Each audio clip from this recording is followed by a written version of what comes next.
नमस्ते प्रणाम। मेरे यूट्यूब चैनल पे आप लोग का स्वागत है। और देखिए हम लोग बहुत सुंदर सा नाच कहारवा गीत सुना रहे हैं। आप लोग सुनिएगा, सुन के चैनल को लाइक सब्सक्राइब कमेंट जरूर करिएगा।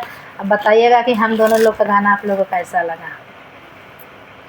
अरे चकई काटत गलवा हिले बेल के जो बनवा, चकई काटत गलवा हिले बेल के जो बनवा, कही दा भौजी भैया से दई दे मोर गवानमा, कही दा भौजी भैया से दई दे मोर गवानमा, दई दे मोर गवानमा हो दई दे मोर गवानमा, कही दा भौजी भैया से दई दे मोर गवानमा, कही दा भौजी भैया से दई दे मोर गवानमा।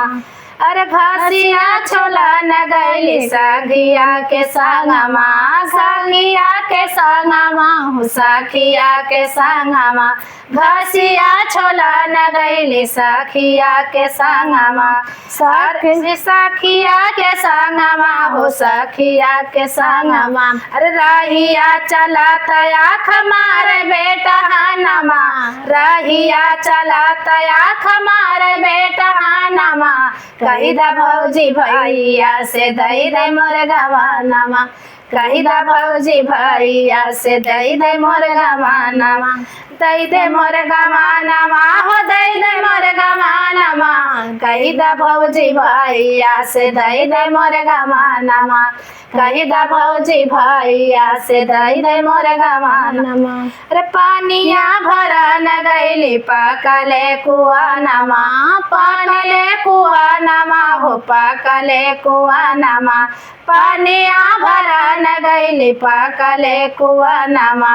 अरे तानी के गुलेलवा मारल बेटा हानमा, तानी के गुलेलवा मारेल बेटा हानमा, कही दा भौजी भैया से दई दे मोर गवानमा, कही दा भौजी भैया से दई दे मोर गवानमा।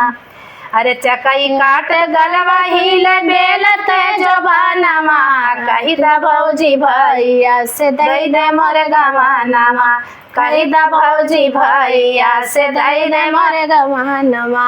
फूलवा तोड़ा न गैली माली फूलवरिया, माली फूलवरिया हो माली फूलवरिया, फूलवा तोड़ा न गैली माली फूलवरिया, माली फूलवरिया हो माली फूलवरिया। अरे बाहिया पकड़ के खींच माली के बेटहानमा, माई बाहिया पकड़ के खींच माली के बेटहावा, कही दा भौजी भैया से दई दे मोर गवानमा, कही दा भौजी भैया से दई दे मोर गवानमा, कही दा भौजी भैया से दई दे मोर गवानमा। अरे चकई काट गलहिल बेल के जो बनवा, कही दा भौजी भैया से दई दे मोर गवानमा, कही दा भौजी भैया से दई दे मोर गवानमा। कैसन लाग हमार गाना सुन के आप लोग कमेंट में मस्त जरूर गीत है, चटकदार गीत है, एंजॉय